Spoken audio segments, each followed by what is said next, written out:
Pi Network US Crypto Law. Setiap hari, jutaan orang melihat satu hal yang sama ketika membuka pasar kripto, yaitu harga. Bitcoin naik, altcoin turun. Sebuah aset menembus resistance. Aset lainnya kehilangan nilainya. Tetapi ada perubahan yang jauh lebih mendasar, dan seringkali justru tidak terlihat di grafik. Di Amerika Serikat, aturan mengenai aset digital sedang bergerak menuju kerangka yang lebih jelas. Pada saat yang sama, kebijakan moneter Federal Reserve terus menentukan seberapa longgar atau ketat kondisi likuiditas global. Dua hal ini terlihat seperti isu yang berbeda. Yang satu berbicara tentang hukum, yang lainnya berbicara tentang suku bunga. Namun bagi industri kripto, keduanya bertemu pada satu titik yang sama, masa depan akses, legitimasi, dan kondisi pasar aset digital. Karena sebuah aset tidak hanya hidup dari komunitas dan pergerakan harga, ia juga harus berhadapan dengan aturan, klasifikasi, pengawasan, dan lingkungan keuangan tempat aset tersebut diperdagangkan. Dan disinilah perubahan yang sedang terjadi menjadi penting bagi pengguna kripto. Dalam video ini, kita akan membedah dua perubahan besar tersebut. Pertama, apa yang sebenarnya sedang diubah oleh Clarity Act di Amerika Serikat. Kedua, apa arti keputusan terbaru Federal Reserve bagi kondisi likuiditas dan pasar aset berisiko. Setelah itu, kita bawa seluruh pembahasan ini ke Indonesia. Dan pada bagian terakhir, kita akan melihat pertanyaan yang paling relevan bagi komunitas Pi Network. Ketika dunia kripto bergerak menuju aturan yang semakin terstruktur, sebenarnya di mana posisi Pi Network dan apa yang harus dipahami oleh para penggunanya?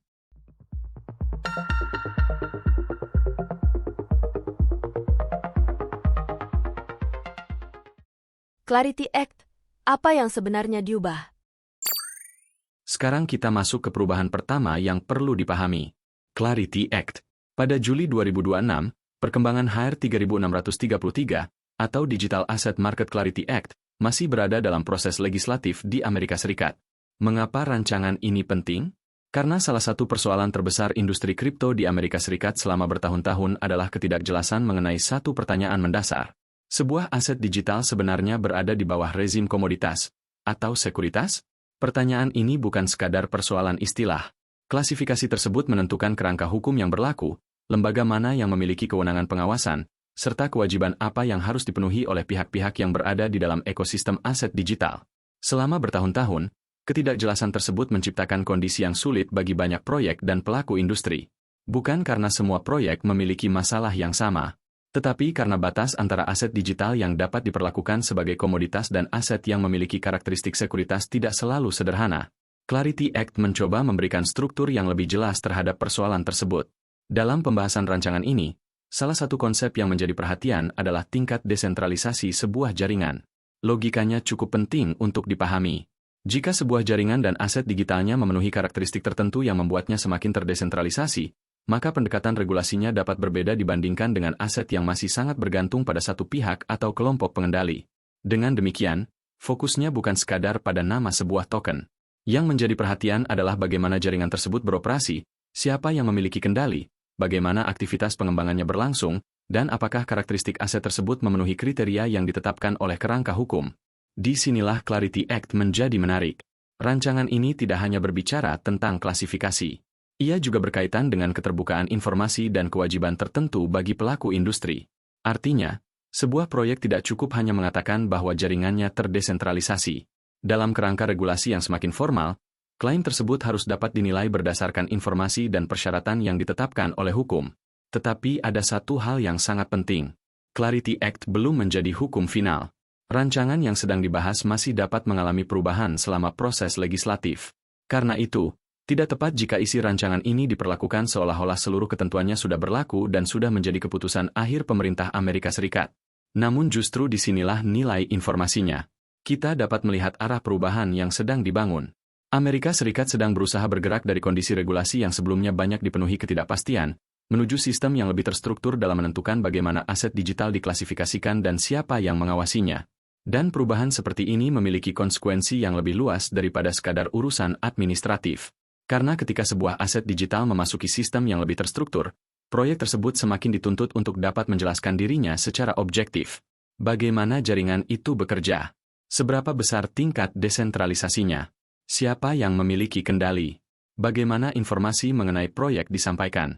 Dan apakah struktur operasionalnya benar-benar sesuai dengan status hukum yang ingin diperoleh? Ini penting bagi seluruh industri. Sebab dalam lingkungan regulasi yang semakin matang, komunitas besar tidak otomatis berarti kepatuhan, dan popularitas tidak otomatis berarti legitimasi hukum.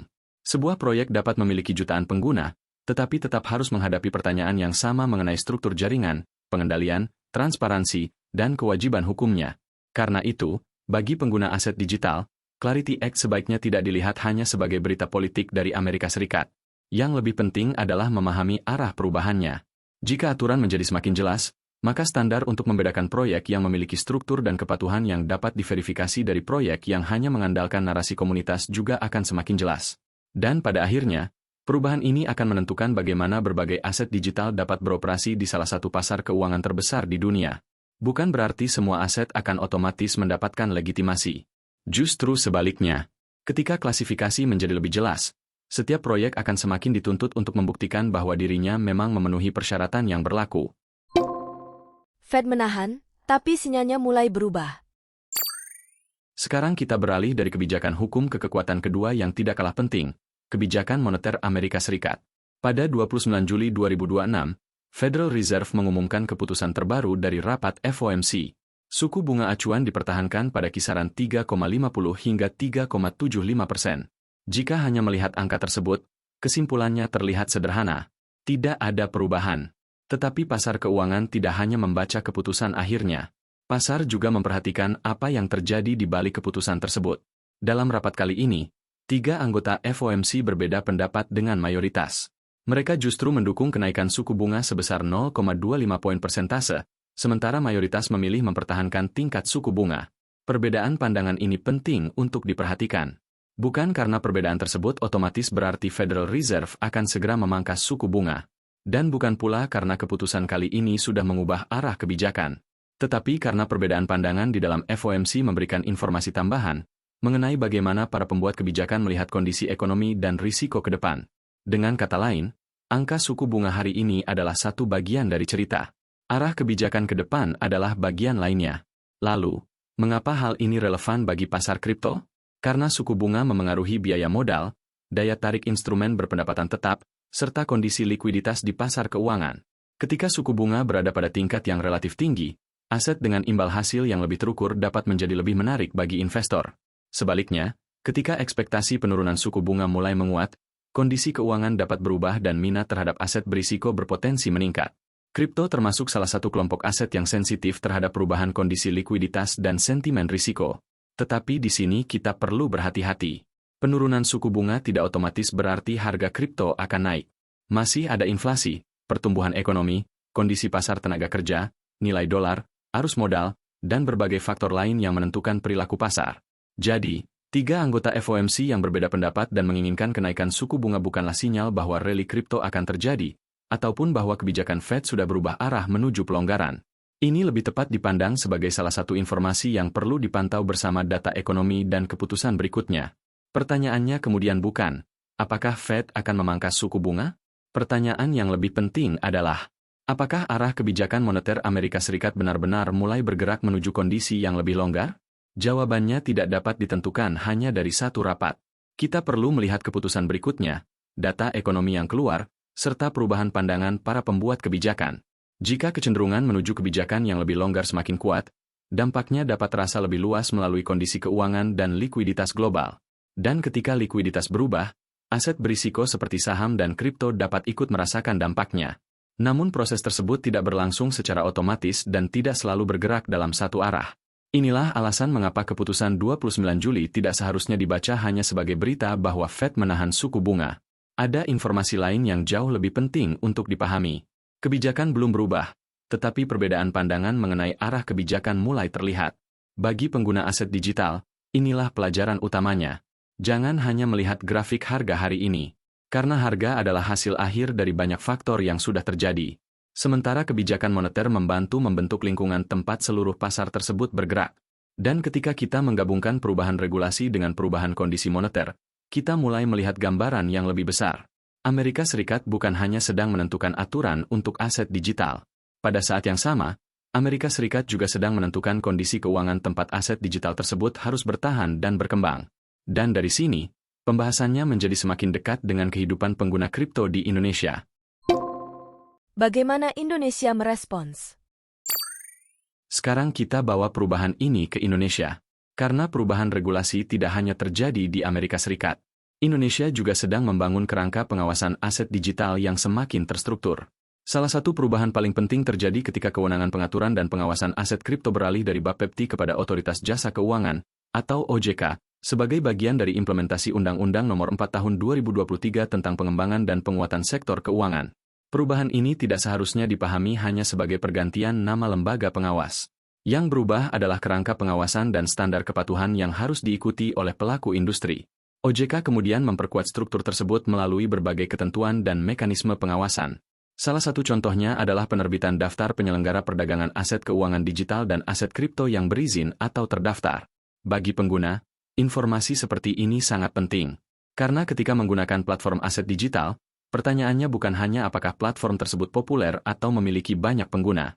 Pertanyaan yang lebih mendasar adalah, apakah platform tersebut memiliki status perizinan atau pendaftaran yang sesuai dengan ketentuan regulator Indonesia? Inilah perubahan pola pikir yang perlu mulai dibangun. Dalam ekosistem kripto yang semakin matang, reputasi di media sosial tidak dapat menggantikan status hukum. Jumlah pengguna tidak dapat menggantikan kepatuhan. Dan volume transaksi tidak otomatis berarti sebuah platform berada dalam pengawasan regulator. Kemudian pada 2026, OJK juga terus memperkuat kerangka penyelenggaraan perdagangan aset keuangan digital, termasuk aset kripto. Penguatan tersebut mencakup aspek penyelenggaraan, pelaporan, pengawasan, dan ketentuan yang berkaitan dengan produk serta aktivitas aset digital. Artinya, industri kripto Indonesia secara bertahap bergerak menuju lingkungan yang membutuhkan dokumentasi, transparansi, dan akuntabilitas yang lebih besar. Bagi sebagian pengguna, perubahan seperti ini mungkin terasa lebih rumit. Tetapi dari sudut pandang perlindungan dan tata kelola pasar, ada manfaat yang tidak boleh diabaikan. Pengguna memiliki dasar yang lebih jelas untuk membedakan antara penyelenggara yang berada dalam kerangka regulasi dan pihak yang tidak memenuhi persyaratan tersebut. Dan perubahan ini juga berkaitan dengan cara masyarakat memahami investasi aset kripto. Pada 2026, OJK bersama pelaku industri dan asosiasi terkait terus mendorong literasi kripto dengan menekankan pentingnya memahami risiko, fundamental, dan informasi yang dapat dipertanggungjawabkan. Pesannya sederhana. Jangan membuat keputusan hanya karena sebuah aset sedang ramai dibicarakan. Karena semakin matang sebuah industri, semakin penting kemampuan pengguna untuk memisahkan antara fakta, promosi, dan spekulasi. Jika kita tarik garis besarnya, ada pola yang mulai terlihat. Amerika Serikat sedang berusaha membangun klasifikasi dan aturan yang lebih jelas untuk aset digital. Indonesia sedang memperkuat pengawasan dan kepatuhan terhadap penyelenggara aset digital. Keduanya tentu memiliki sistem hukum, regulator, dan mekanisme yang berbeda. Jadi, kita tidak boleh menyamakan keduanya secara langsung. Tetapi ada satu arah yang sama. Industri kripto semakin bergerak menuju sistem yang menuntut akuntabilitas. Dan dalam sistem seperti ini, proyek maupun perusahaan tidak cukup hanya memiliki komunitas yang besar. Mereka harus mampu menjelaskan bagaimana mereka beroperasi, bagaimana mereka memenuhi kewajiban yang berlaku, dan bagaimana pengguna dapat memahami risiko yang mereka hadapi. Itulah konteks yang perlu kita bawa ketika melihat perkembangan P-Network. Karena setelah memahami perubahan di Amerika Serikat dan Indonesia, pertanyaan berikutnya menjadi jauh lebih spesifik. Jika standar industri memang sedang bergerak menuju transparansi dan kepatuhan yang lebih tinggi, seberapa siap sebenarnya P-Network menghadapi lingkungan tersebut? Di mana posisi P-Network? Sekarang kita sampai pada bagian yang paling penting. Setelah melihat perubahan regulasi di Amerika Serikat, kebijakan moneter Federal Reserve, dan penguatan pengawasan aset digital di Indonesia, pertanyaannya menjadi jauh lebih spesifik. Di mana posisi P-Network di tengah perubahan tersebut? Untuk menjawabnya, kita harus memisahkan antara apa yang sudah dilakukan P-Network, apa yang dapat dibuktikan dari dokumen resminya, dan apa yang masih menjadi proses ke depan. Salah satu langkah penting yang perlu diperhatikan adalah pendekatan P-Network terhadap regulasi Markets in Crypto Assets Regulation, atau MiCA, di Uni Eropa. P-Network telah mempublikasikan MiCA White Paper yang menjadi dokumen penting dalam menjelaskan struktur dan karakteristik ekosistem P. Di dalamnya terdapat informasi yang berkaitan dengan aset kripto, jaringan, tokenomics, risiko, serta berbagai aspek yang relevan dengan kerangka regulasi MiCA. Tetapi ada satu hal yang harus kita pahami dengan sangat jelas. Menyiapkan dokumen untuk memenuhi persyaratan regulasi tidak sama dengan mendapatkan persetujuan regulator. Ini adalah dua hal yang berbeda. Dokumen kepatuhan menunjukkan bahwa sebuah proyek sedang berusaha memenuhi kerangka yang ditetapkan. Sementara status persetujuan, otorisasi, atau lisensi tetap bergantung pada proses regulator dan persyaratan hukum yang berlaku. Pembedaan ini penting agar kita tidak membuat kesimpulan yang terlalu jauh. Namun justru karena itulah langkah tersebut tetap relevan. Ketika industri kripto semakin diatur, proyek yang ingin beroperasi dalam lingkungan regulasi formal harus mampu menyediakan informasi yang dapat diperiksa dan dipertanggungjawabkan. Dan P-Network telah mengambil langkah ke arah tersebut melalui publikasi dokumen MiCA. Hal ini menjadi semakin relevan setelah periode transisi MiCA di Uni Eropa memasuki batas waktu penting pada 2026. Artinya, lingkungan regulasi Eropa tidak lagi berada pada tahap ketika perusahaan kripto dapat mengandalkan ketidakjelasan aturan sebagai ruang untuk bergerak. Standar kepatuhan semakin konkret. Dan bagi sebuah proyek global, kemampuan untuk menjelaskan struktur, risiko, tokenomics, serta cara jaringan beroperasi menjadi semakin penting. Sekarang kita lihat sisi lainnya. Di dalam ekosistem Pi sendiri, P-Network juga menyediakan KYB atau Know Your Business, termasuk daftar entitas yang telah melalui proses KYB. Ini penting karena KYB pada dasarnya berkaitan dengan verifikasi identitas dan informasi bisnis suatu entitas. Tetapi sekali lagi, kita harus membedakan antara KYB dan izin regulator. Keduanya bukan hal yang sama. Sebuah entitas yang tercantum dalam daftar KYB tidak otomatis berarti entitas tersebut memperoleh izin sebagai penyelenggara aset kripto di Indonesia. Jadi, daftar KYB sebaiknya dipahami sebagai salah satu mekanisme transparansi dan verifikasi dalam ekosistem Pi, bukan sebagai pengganti perizinan OJK. Pembedaan seperti ini justru penting bagi pengguna. Karena ketika regulasi semakin ketat, kemampuan untuk membaca istilah secara tepat akan menjadi semakin penting. Lalu bagaimana semua ini berhubungan dengan Clarity Act? Disinilah kita menemukan titik temu yang menarik. Clarity Act berusaha memberikan kerangka yang lebih jelas mengenai bagaimana aset digital diklasifikasikan dalam sistem hukum Amerika Serikat. MiCA memberikan kerangka regulasi untuk pasar aset kripto di Uni Eropa. Sementara Indonesia membangun sistem pengawasan aset keuangan digital melalui OJK. Ketiga sistem tersebut tidak sama, tetapi semuanya menunjukkan satu perubahan besar. Aset digital semakin dituntut untuk dapat menjelaskan dirinya secara objektif. Bagi P-Network, ini berarti tantangannya bukan hanya mempertahankan jumlah pengguna, bukan hanya menyelesaikan migrasi mainnet, dan bukan hanya membangun semakin banyak aplikasi dalam ekosistem. Tantangannya adalah memastikan bahwa perkembangan teknologi, struktur jaringan, tata kelola, transparansi, dan aspek kepatuhan dapat terus berjalan bersama. Dalam konteks inilah data mengenai perkembangan KYC dan migrasi mainnet menjadi relevan. Data resmi P-Network menunjukkan bahwa sistem KYC telah memverifikasi identitas 18 juta orang di seluruh dunia. Sementara itu, lebih dari 16,5 juta pioner telah menyelesaikan proses KYC dan melakukan migrasi ke mainnet. Angka tersebut menunjukkan skala jaringan yang sangat besar. Tetapi kita juga harus berhati-hati dalam menafsirkannya. Jumlah pengguna bukan bukti otomatis bahwa sebuah jaringan telah memenuhi seluruh persyaratan regulasi. Jumlah migrasi juga bukan bukti otomatis mengenai tingkat desentralisasi. Data tersebut menunjukkan skala dan perkembangan jaringan. Sementara persoalan desentralisasi, tata kelola, dan kepatuhan harus dinilai berdasarkan karakteristik dan bukti yang relevan untuk masing-masing kerangka hukum. Ini membawa kita pada satu pertanyaan yang jauh lebih penting. Jika suatu saat standar regulasi semakin menuntut bukti mengenai desentralisasi, struktur jaringan, transparansi, dan kepatuhan, apakah P-Network akan mampu menunjukkan bukti tersebut secara konsisten? Jawabannya bukan sesuatu yang dapat kita pastikan hanya dari ukuran komunitas. Dan justru disinilah kita perlu melihat P-Network secara lebih objektif. Ada langkah-langkah yang sudah dilakukan. Ada dokumen yang sudah dipublikasikan. Ada proses KYC dan migrasi yang terus berjalan. Ada pengembangan ekosistem dan infrastruktur mainnet. Tetapi perjalanan kepatuhan tidak berhenti pada satu dokumen. Regulasi adalah proses yang terus berubah. Apa yang memenuhi persyaratan hari ini belum tentu menjadi akhir dari kewajiban di masa depan. Karena itu, P-Network, seperti proyek kripto lainnya, harus terus beradaptasi dengan perkembangan regulasi di berbagai yurisdiksi. Dan bagi pengguna Pi, ini menghasilkan satu pelajaran yang sangat penting. Jangan hanya bertanya, apakah Pi akan berhasil?